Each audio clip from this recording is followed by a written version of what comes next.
Assalamualaikum warahmatullahi wabarakatuh. Waalaikumsalam. Waalaikumsalam warahmatullahi wabarakatuh. Alhamdulillahirrahmanirrahim. Wassalatu wassalamu ala rasulillah mabadu. Alhamdulillah kita bertemu lagi di Mapel Mat Minat hari ini. Ustadz mohon maaf kemarin mat wajib Ustadz nggak bisa mengisi ya. Ustadz sekarang ketemu lagi di Mapel Mat Minat. Oke, kita lanjutkan materinya masih di bab vektor ya, karena memang di semester 2 ini Mapel Mat Minat hanya ada bab vektor. Oke, kemarin terakhir sudah sampai apa pembahasan kita? Ada yang ingat? Penjumlahan vektor ya kemarin ya? Jumlahan dan sesi vektor. Oke, sekarang kita lanjutkan. Ini materi PPT berikutnya, penguraian vektor dan vektor satuan. Ya, bismillah kita mulai. Nah, jadi pertama kita belajar tentang penguraian vektor. Nah, apa itu penguraian vektor? Penguraian vektor adalah satu cara untuk menyatakan sebuah vektor dengan dua vektor lain. Nah, jadi nih, Ustaz garis bawahi menyatakan sebuah vektor dengan dua vektor lain. Oke, kita perhatikan ilustrasi gambar di bawah ini ya. Ini adalah seorang anak, sebut saja siapa misalkan Kamal ya. Kamal ini menyandarkan sebuah tangga ya. Ini tangga dari bambu atau kayu ya kelihatannya. Nah, dia menyandarkan sebuah tangga ini ke dinding. Nah, jadi di sisi atas atau ujung bagian atas tangga ini disandarkan ke dinding. Nah, ini dinding. Sementara bagian bawah, ujung bawah dari tangganya ini bersentuhan dengan lantai atau dengan tanah. Nah, kita perhatikan ketika tangga ini disandarkan secara diagonal ya, miring, maka ini misalkan ada sumber cahaya ya, mataharinya dari sebelah kiri sini. Nah, nanti di bagian dinding akan terbentuk bayangan dari tangga. Oke. Nah, jadi tangga yang disandarkan secara diagonal atau miring ini akan membentuk bayangan yang tegak ya, berdiri ini bayangannya. Kemudian di tanah atau di lantai juga terbentuk bayangan dari tangga yang searah horizontal ya, mendatar. Nah, gini. Nah, jadi ke sini pada prinsipnya menguraikan vektor sama dengan mencari bayangan vektor pada dua benda atau lebih yang saling tegak lurus satu sama lain. Nah, di sini kalau kita perhatikan ternyata bayangan yang terbentuk pada dinding dan tanah dia itu tegak lurus. Nah, jadi tegak lurus mengikuti bidangnya.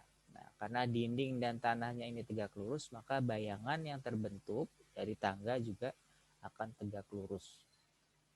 Nah, jadi tangga yang disandarkan secara diagonal tadi, ya ini kita anggap sebuah vektor yang kita bisa uraikan ya dalam bentuk bayangannya. Ada yang sejajar dengan dinding dan sejajar dengan tanah. Dan bayangan yang terbentuk ini saling tegak lurus. Oke, kemudian penguraian vektor dapat digambarkan pada bidang kartesius. Pada bidang kartesius, sebuah vektor dapat diuraikan pada sumbu X dan sumbu Y. Ini untuk bidang kartesius 2 dimensi ya. Jadi ada sumbu X dan sumbu Y. Kalau 3 dimensi, maka ada satu sumbu lagi, sumbu Z. Nah, kita bisa lihat di gambar ini ya. Dari cerita sebelumnya, jika panjang tangga dinyatakan dengan P, ya, garis yang sejajar dinding rumah sebagai sumbu Y, dan tanah sebagai sumbu X. Maka tangga tersebut memiliki bayangan pada sumbu X dan sumbu Y. Jadi kita menganalogikan gambar seorang anak yang menyandarkan tangga tadi sebagai suatu vektor yang terletak pada suatu bidang kartesius 2 dimensi. Maka bagian yang tegak ini kita bisa analogikan sebagai dindingnya dan bidang horizontal sebagai tanah. Oke, maka kalau di bidang kartesius ini sisi tegak ya atau sumbu Y-nya adalah dinding dan sisi mendatar sumbu X-nya adalah tanah. Nah, sehingga P vektor atau tangga tadi ya, kita bisa uraikan berdasarkan sumbunya. Oke, maka P ini nanti kalau kita uraikan dia ada komponen yang sejajar dengan dinding atau sumbu Y dan sejajar dengan sumbu X atau tanah. Oke, begini. Jika bayangan pada sumbu X dinyatakan dengan PX ya, bayangan pada sumbu X dinyatakan dengan PX. Oke. Dan bayangan pada sumbu Y dinyatakan dengan PY. Oke, jadi P, vektor P tadi yang kita analogikan sebagai tangga yang disandarkan tadi. Ini kalau kita uraikan ke sumbu X dan sumbu Y, maka kita bisa tarik P ini ke sumbu X. Nah, jatuhnya di sini. Nah, maka ini adalah komponen P pada sumbu X, namanya PX. Oke, sementara untuk komponen P, vektor P yang terletak di sumbu Y atau dinding ya. Nah, berarti bisa yang ini ya. Nah, ini kita beri nama PY. Nah, ini bisa kita pindah ke sini juga. Oke. Karena sejajar. Oke, jadi komponen vektor dari P itu ada yang di sumbu X namanya PX dan ada yang di sumbu Y yang namanya PY. Oke, ini adalah bayangan dari vektor. Kalau dari ilustrasi tangga tadi, maka PX dan PY merupakan bayangan yang dihasilkan pada bidang tanah dan dinding. Oke. Kemudian di sini dan sudut kemiringan tangga dinyatakan dengan alfa. Maka tangga dan bayangannya dapat digambarkan seperti ini. Oke, ini adalah sudut kemiringannya, besarnya adalah alfa.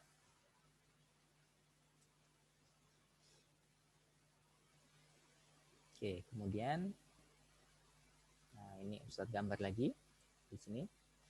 Dari gambar tersebut kita dapat mencari panjang PX dan PY. Kalian masih ingat rumus sinus dan kosinus dari segitiga siku-siku? Dari rumus sinus dan kosinus kita dapat mencari PX dan PY. Oke, ini harusnya kita sudah mendapat materi trigonometri ya. Tapi karena matematika wajib belum sampai bab itu, maka Ustadz yakin kalian juga belum belajar soal trigonometri ya, betul? Betul. Betul ya. Jadi sinus kosinus belum tahu ya? Belum. Oke, baik kita skip aja. Nah, nanti ini sekedar tahu dulu ya sementara. Jadi kalau nyari PX itu sama dengan P dikali cos alfa ya. Jadi PX ini nilainya P dikali cos alfa. Oke, kemudian ini tetap ada vektornya ya. PY nilainya adalah P dikali sin alfa. Oke, ini adalah PY sama dengan P kali sin alfa. Gini. Nah, jadi PX itu adalah komponen vektor pada sumbu X dan PY adalah komponen vektor pada sumbu Y.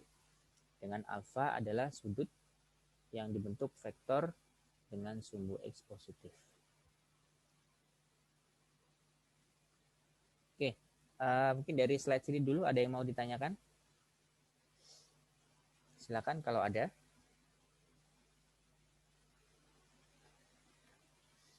Atau perlu kita lihat slide Kalau dulu? yang Iya, Mario. Kalau yang diketahui itu sudutnya dari P ke PY, itu gimana? Oh ya, pertanyaan bagus. Jadi kalau ini tadi kan sudut alfanya itu antara sumbu X dengan P ya. Memang untuk acuan sudut umumnya dari sumbu X ke vektor ya.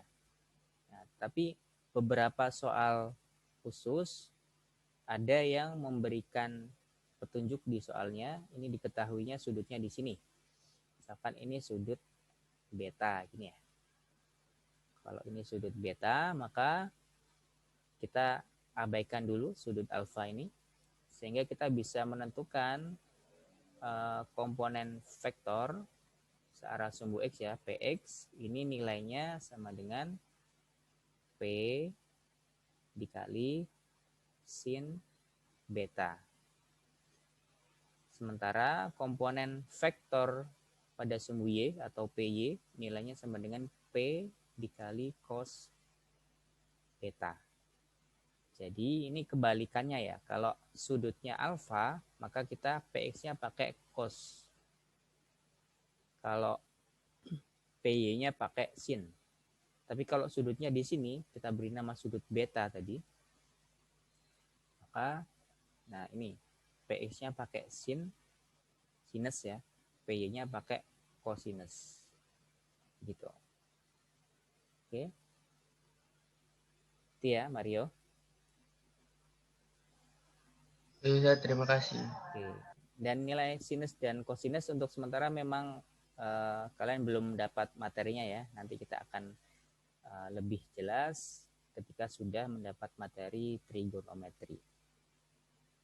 Baik, ada yang mau tanya lagi?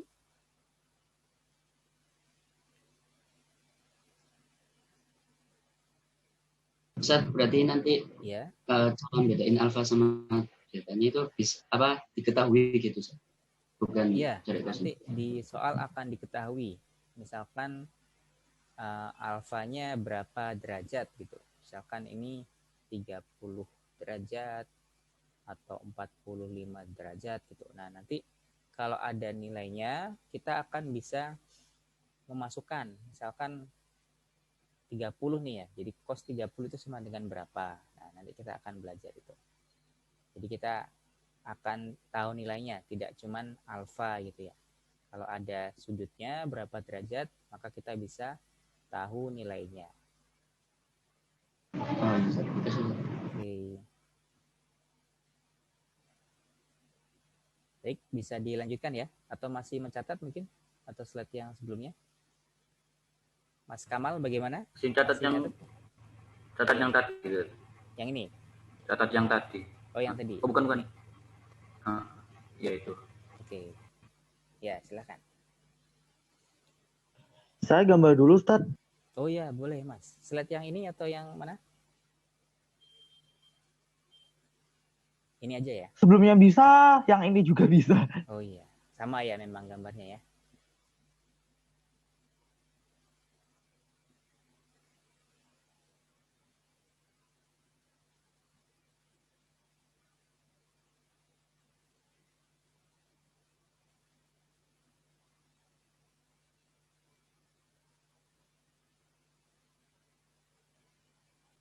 Jadi misalkan ini ada bidang kartesius, sumbu X dan sumbu Y, berarti dua dimensi.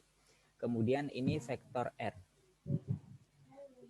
Kalau kita misalkan antara vektor dan sumbu Y ini membentuk sudut 30 derajat. Oke. Maka sudut antara sumbu Y dengan vektor ini berapa?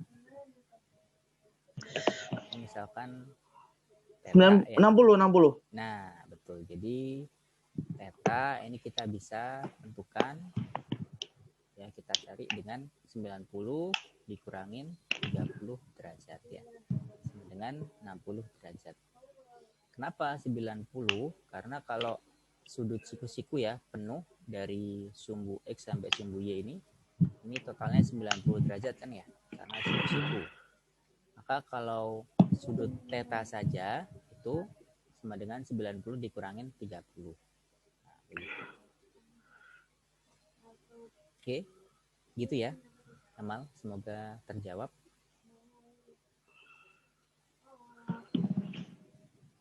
Kita lanjut ke slide berikutnya. Ya, kenapa? Ada yang mau ditanyakan lagi? Enggak kan, yang kalau yang di gambar ini kan yang dihitung kan kayak tentang PX dan PY untuk yang alpha. Iya. Nanti kayak PX dan PY-nya beta juga sama kan hasilnya? Oh iya. Jadi nanti ini misalkan ya, kalau ini kita tarik ke sini ya. Jadi menentukan PX-nya gini. Ini vektor ya. Kemudian kita proyeksikan. Diproyeksikan itu artinya ditarik. Kalau kita proyeksikan ke sumbu X ya, maka kita tarik ke sumbu X. Berarti dapatnya nanti jatuhnya di sini. Nah, ini adalah vektor Rx ya, karena ini tadi R ya. Maka ini komponen vektor Rx yang sejajar dengan sumbu X.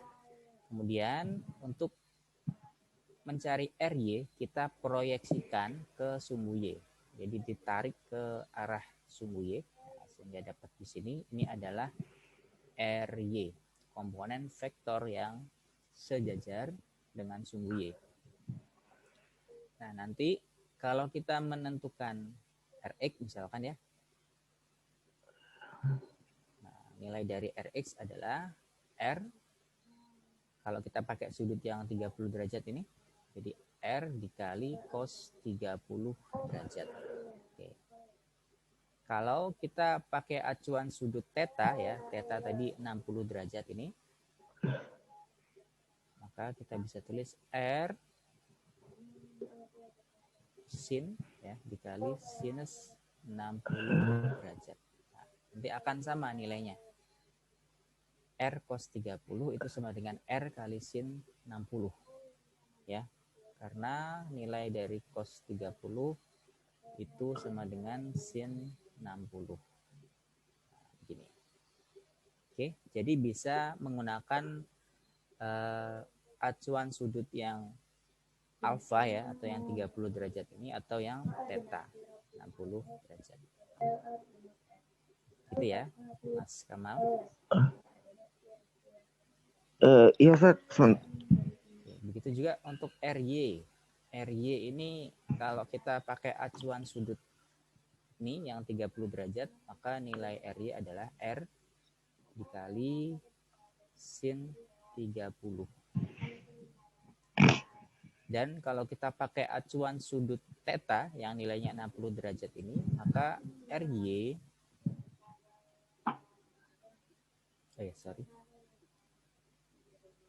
RY kok R sih? R ya. Nah, jadi nilai RY sama dengan R dikali cos 60 ya. Cos 60 ya. Jadi nilai dari sin 30 itu sama dengan cos 60. Gini ya. Jadi nilainya akan sama. Kita boleh menggunakan acuan sudut yang bawah ya, yang 30 derajat ini, atau yang theta yang 60 derajat. Nanti hasilnya akan sama. Gitu ya. Dan ada pertanyaan lagi Ustaz saya. Oh iya, silakan Mas.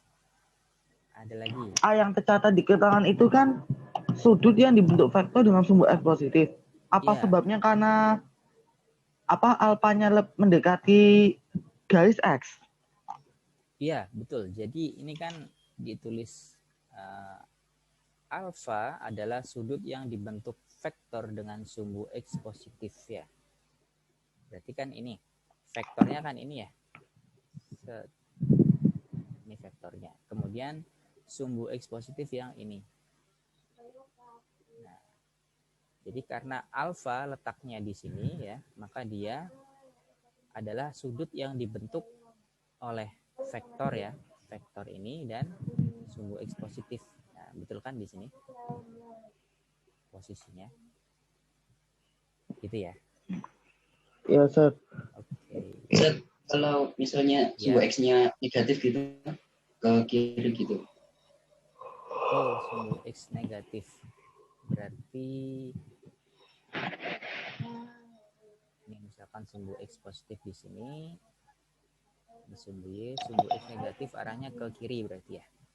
Oke, misalkan vektornya ke sana, ini P. Ya, kalau sumbu X negatif itu arahnya ke horizontal ke kiri ya. Nah, ini misalkan kalau sudut yang diminta itu atau sudut yang diketahui itu antara vektor dengan sumbu X negatif, berarti dia nah begini sudutnya di sini, berarti ini alfanya. Tapi ini tidak umum ya. Jadi tidak umum karena umumnya yang diketahui itu biasanya sudutnya di kuadran 1. Jadi di X positif dan Y positif. Jadi kalau nggak di alfa sini, di beta. Walaupun ini boleh, ini seperti ini boleh. Ya. Ini juga tidak apa, cuman ini kurang umum. Yang umum memang kalau dia posisinya tidak di alfa sini, di beta sini ya. Gitu ya. Tapi kalau di soal gitu ada nggak, Ustaz? Kalau di soal ini sangat jarang sih. Kalau sejauh yang Ustadz lihat di soal-soal ya, biasanya jarang atau nggak ada. Oh iya, Ustaz. Itu Ustaz. Ya, oke. Kalaupun misalkan alfa di sini kan kita tetap bisa mencari sudut yang di sini ya. Misalkan ini betanya di sini. Kan tinggal nyari ya. Jadi beta sama dengan 180 min alfa gitu ya. Jadi tetap bisa dicari sudut yang bagian sini. Dan ini pun bisa dicari. Misalkan ini theta ya. Tetanya kan 90 min beta gitu. Jadi tidak masalah. Sudut manapun yang diketahui, tetap kita bisa menentukan setiap bagian sudutnya. Oke. Baik. Ini selanjutnya. Kalian sudah bisa menguraikan sebuah vektor menjadi dua buah vektor. Sekarang bagaimana cara mencari besar vektor apabila diketahui komponen vektornya? Besar vektor ini maksudnya panjang vektornya ya. Panjang vektor. Dengan dalil Pitagoras, kita dapat mencari besar vektor jika diketahui komponen-komponennya menggunakan bersamaan berikut. Oke, ini masih ingat dalil Pitagoras ya. Jadi kalau misalkan begini, ini segitiga ya. Ini PX dan PY. Maka P ya. Nah, ini kan sudut sisi miring ya. Jadi kalau Pitagoras itu kan sisi miring kuadrat ya, itu sama dengan hasil penjumlahan sisi samping dikuadratkan ya ditambah sisi depan dikuadratkan. Jadi kalau seperti ini maka berlaku ini ya, P sama dengan akar P X kuadrat plus PY kuadrat. Asalnya dari gini. Nah, P kuadrat sama dengan PX kuadrat ditambah PY kuadrat. Nah, ini adalah rumus Pitagoras atau dalil Pitagoras. Itu ya. Mungkin kalau di SD atau SMP kalian sudah dapat juga kan ya Pitagoras, biasanya pakai A, B, C ya. Ini misalkan A, B, C, maka C kuadrat sama dengan A kuadrat ditambah B kuadrat ya. Ingat ya. Ini. Selanjutnya, ini ada contoh soal. Sebuah kapal bergerak dengan kecepatan 15 meter per second meninggalkan garis pantai. Garis pantai Ustaz, sebagai saya masih sumbu nyatat rumus itu sebelumnya. Oh iya, boleh. Silakan. Iya, yang A vektor. Iya, boleh. Kalau sudah bilang ya. Iya.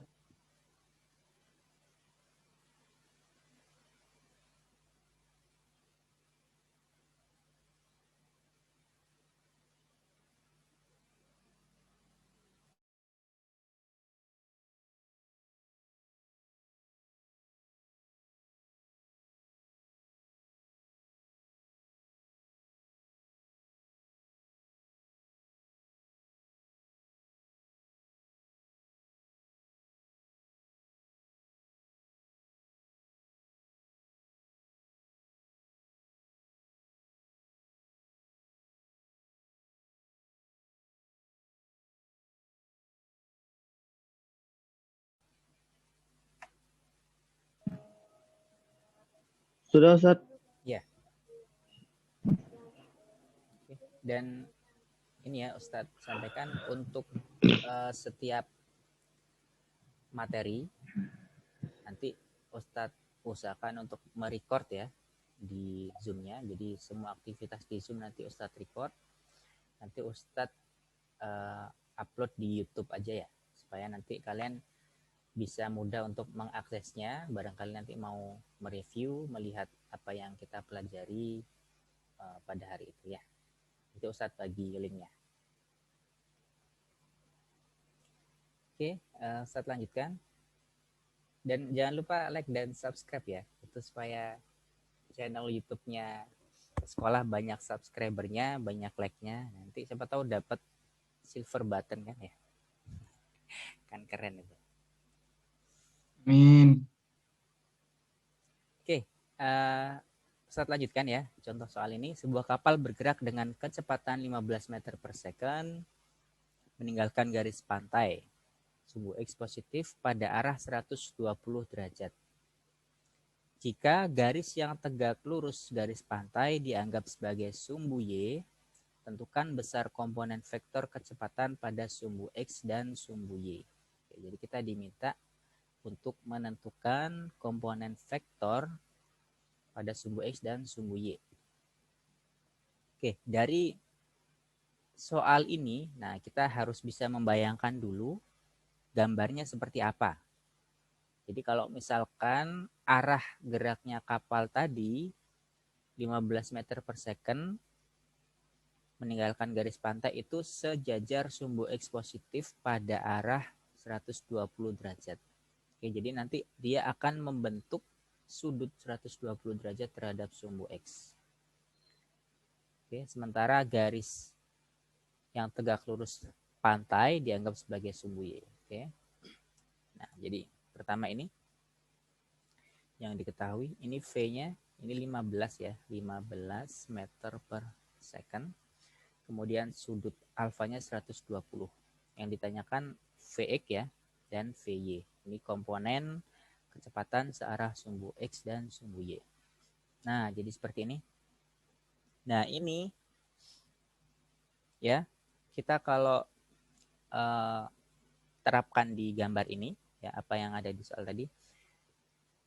Jadi 15 meter per second V-nya itu membentuk sudut 120 derajat terhadap sumbu X. Jadi sumbu X kan ini ya. Nah, 120 derajat itu kita tarik ke sini. Nah, ternyata sampai ke sini dia. Ini 120 derajat. Oke, nah ini V-nya. Ini besarnya 15 meter per second. Oke, kemudian kalau kita gambar komponen vektornya, nah ini kita berarti proyeksikan ke sumbu X ya. Tarik ke sumbu X ini. Gini. Nah, kita dapat Vx. Ini adalah Vx, komponen kecepatan V pada sumbu X. Semoga kelihatan ya, walaupun ini kecil. Vx ya, kelihatan ya. Kemudian kita proyeksikan ke sumbu Y. Tarik ke sumbu Y sini. Nah, kita dapat ini adalah VY. Nah, jadi Vx itu yang ini VY yang ini. Oke, kita sudah dapat gambarnya. Nah, sekarang kita tinggal menghitung. Untuk mencari Vx, gunakan persamaan Vx sama dengan V cos alfa. Ya, seperti rumus yang kita pelajari di slide sebelumnya. Ya, tinggal dimasukin nanti. V-nya 15, cos alfa, alfanya 120. Cos 120 itu min setengah. Oke. Nanti hasilnya sama dengan min 7,5 meter per second. Nah, tanda negatif ini menunjukkan dia arahnya arah sumbu X negatif. Nah, begini. Oke, jadi tanda minus atau negatif ini menunjukkan dia arahnya ke sumbu X negatif.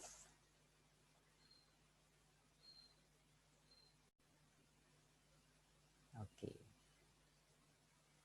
Baik, kita lanjutkan. Tadi ini ya, kita dapat nilai dari Vx atau komponen vektor V yang searah sumbu X. Oke, kemudian sekarang kita menentukan Vy. Untuk mencari Vy, gunakan persamaan Vy sama dengan V dikali sin alfa. Oke, jadi kita tinggal masukkan V-nya 15, sin alfa berarti sin 120, nilainya setengah. Maka kita dapatkan Vy nilainya 7,5 meter per second. Nah, kalau di sini tidak ada tanda negatif ya, berarti dia arahnya positif.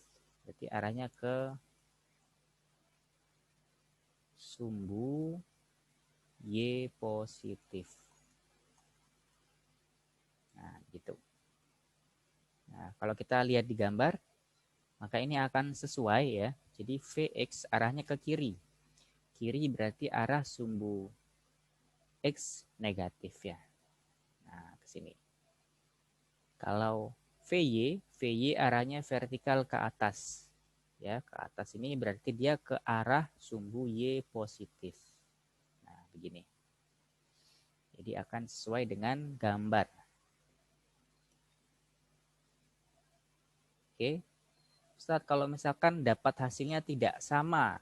Ini ternyata kita dapat positif, tapi digambar di arahnya ke kiri, negatif.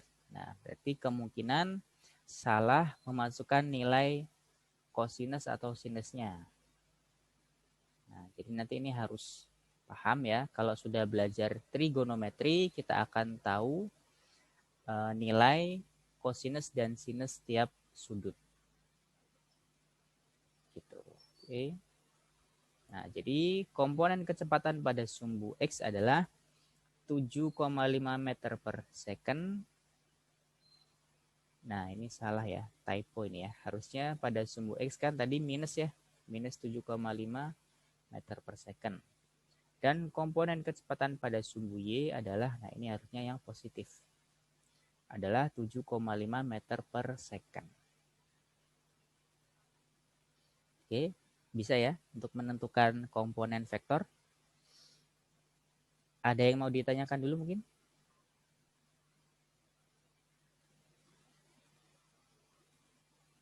Atau perlu mencatat? Ustadz, Ya, silakan. sin 120 itu bukannya setengah akar 3 ya? Sin 120.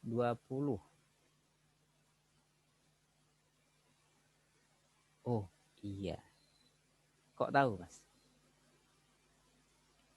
Kita coba cari ya. Jadi caranya gini. Sin 120 itu sama dengan sin, gimana Mas Gifar? 180. Setengah akar 3. Min 60 gini ya? 80. Oke, jadi harusnya sin 60. Ya. Ya, yang baik. Jadi Terima sama kasih Ustaz. dengan setengah akar 3. Ya, betul, harusnya setengah akar 3.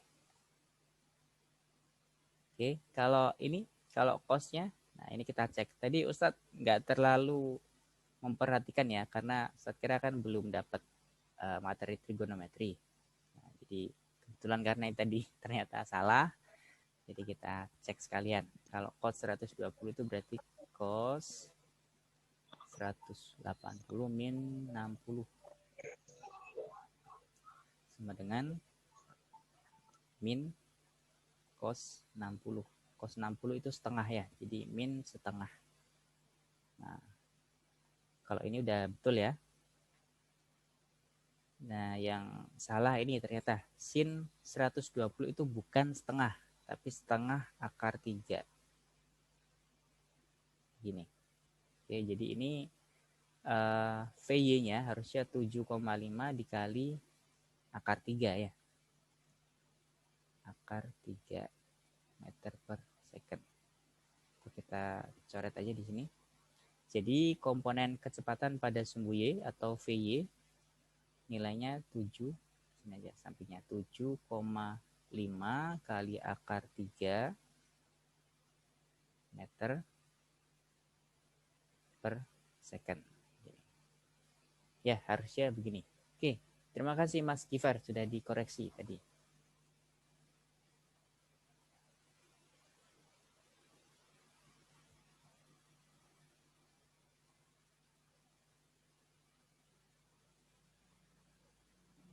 Ustaz, Ya. Kenapa, Mas? yang V itu, Yang B. Ustaz, saya malah dapat panggilan. Oh iya, silakan dijawab dulu, Mas. Oke, slide ini sudah kita lanjutkan. Saya.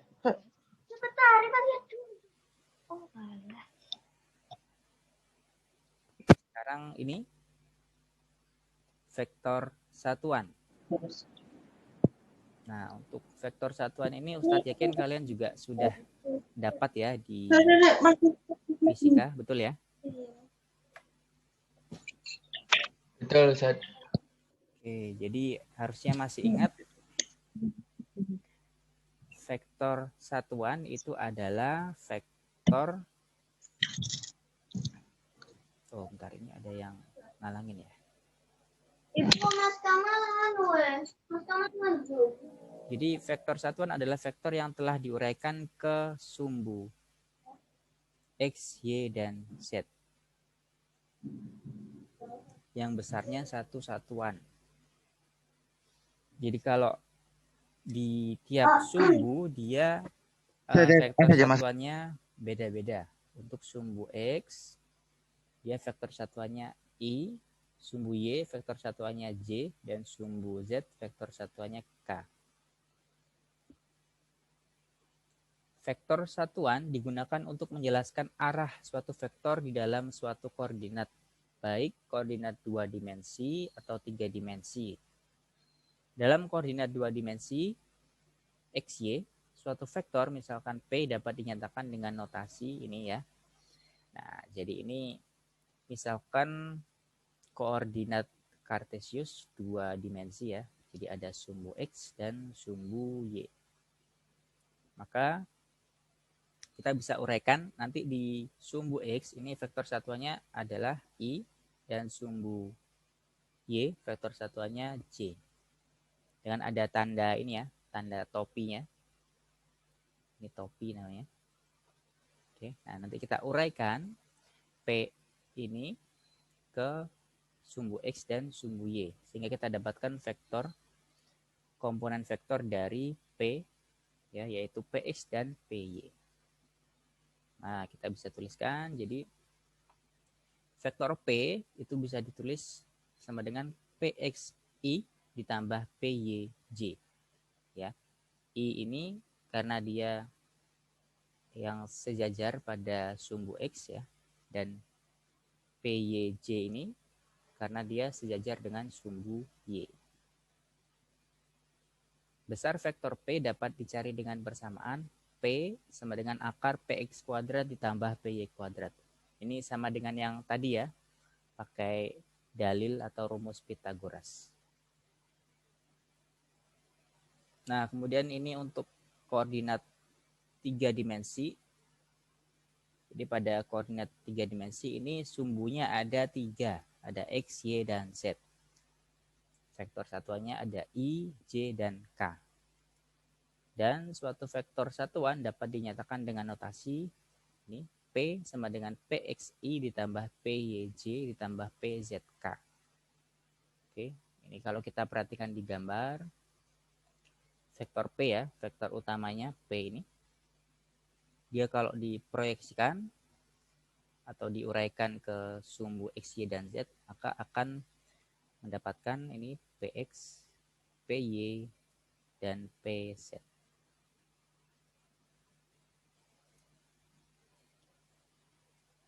Nah, untuk menghitung besar vektor pada koordinat 3 dimensi, kita dapat menggunakan persamaan P sama dengan akar PX kuadrat ditambah PY kuadrat ditambah PZ kuadrat.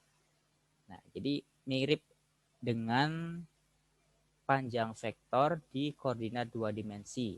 Hanya ini ada tambahan PZ-nya ya. Karena ada PZ. Karena ada 3 sumbu. Maka dijumlahkan juga. Kemudian, nah ini contoh soal ya. Sebuah bola ditendang dari pojok lapangan. Bola tersebut mengalami perpindahan sejauh 10 meter dan membentuk 45 derajat dari sumbu X. Anggaplah lebar lapangan sebagai sumbu X. Gambarkan dan tuliskan notasi vektor perpindahan bola tersebut dalam vektor satuannya. Oke, misalkan ini ya, dibuat gambar seperti ini.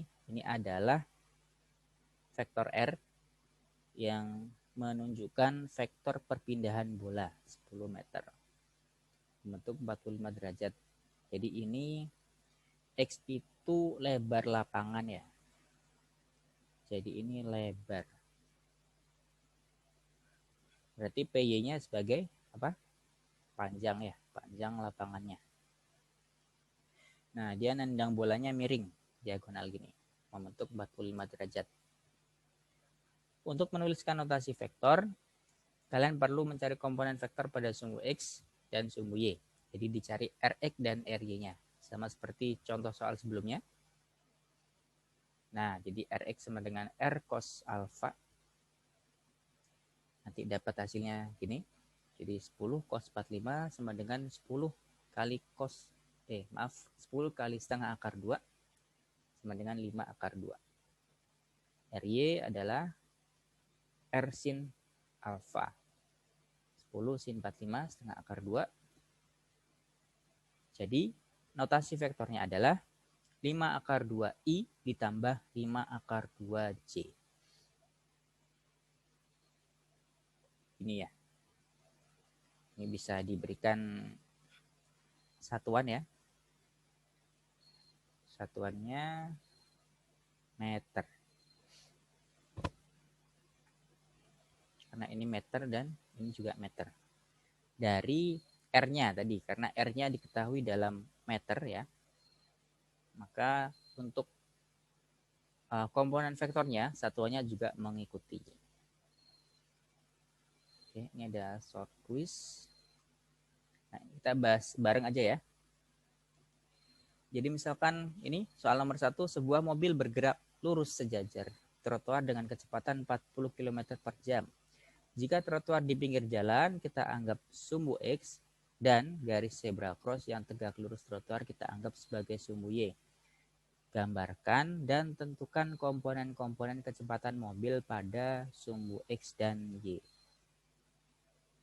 Oke, jadi kita gambar dulu nomor 1. Ini sumbu X dan sumbu Y-nya. Nah, ini adalah trotoar. Trotoar ya, dia sejajar sumbu X dan garis zebra cross ini sebagai sumbu Y. Jadi ini zebra cross. Kalau mobil tadi bergerak dengan kecepatan 40 km per jam, sejajar ya dengan sumbu X. Misalkan begini. Nah, ini V sama dengan 40 km per jam. Nah, kalau dia sejajar dengan sumbu X, berarti sudut yang dibentuk berapa? Misalkan sudut alfa. Alfanya adalah 0 ya, karena dia berimpitan. Karena dia sejajar dengan sumbu X. Jadi alfanya 0. Maka kita bisa menentukan komponen vektornya ya. Vx, ini di sini Vx. Sama dengan apa? V kali cos alfa ya, atau cos 0 derajat, sama dengan 40 cos 0 1 ya, sama dengan 40 km per jam. Sementara untuk komponen searah sumbu Y atau Vy, nilainya V dikali sin 0. 40 kali sin 0. Sin 0 itu 0. Sama dengan 0 ya. 0 km per jam. Oke, jadi dia ternyata Vy-nya 0. Nah, jadi dia hanya punya komponen vektor Vx. Vy-nya nggak ada. Kalau ini nomor 2, Andi menarik sebuah kotak dengan tali. Tali membentuk sudut 30 derajat terhadap tanah. Oke, kita gambar nomor 2. Misalkan kok miring ya.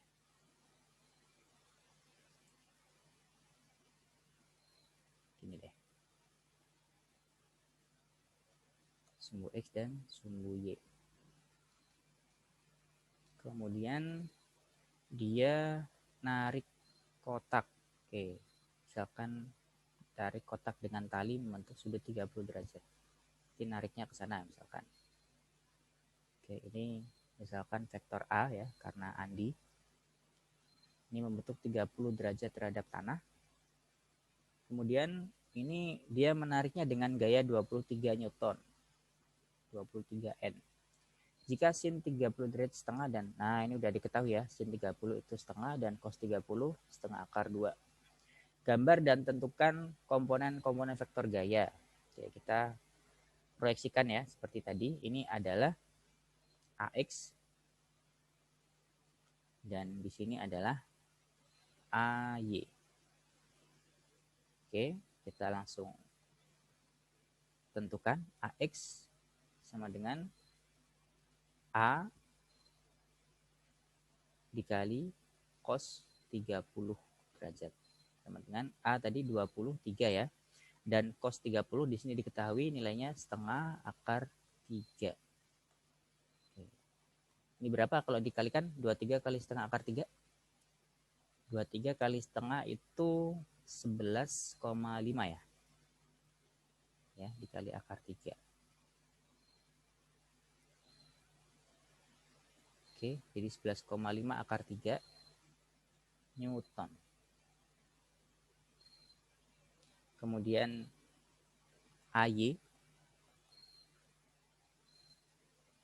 Jadi A dikali sin 30 sama dengan 23 dikali setengah sama dengan 11,5 Newton.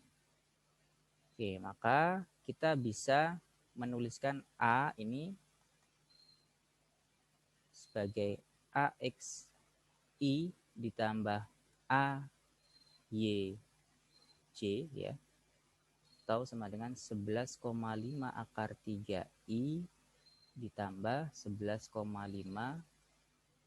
J dalam Newton. Gini. Oke, untuk yang nomor 1 juga tadi ya.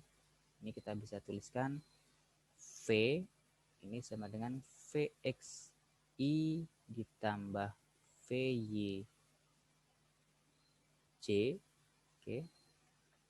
Sama dengan 40I ditambah 0J. Nah, karena J-nya ini V-nya 0 ya, maka kita hanya tuliskan 40I km per jam. Nah, ini cara mengerjakannya. Oke, Dan waktu kita sudah habis. Ada yang mau ditanyakan dulu?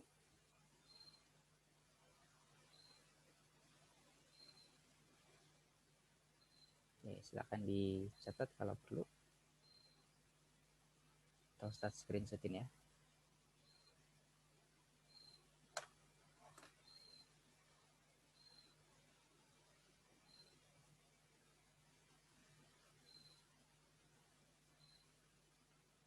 Saya kirim ke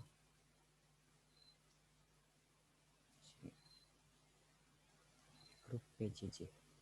Baik, kalau tidak ada yang ditanyakan, demikian pertemuan kita hari ini. Kurang lebihnya Ustadz mohon maaf. Semoga ilmu hari ini bermanfaat.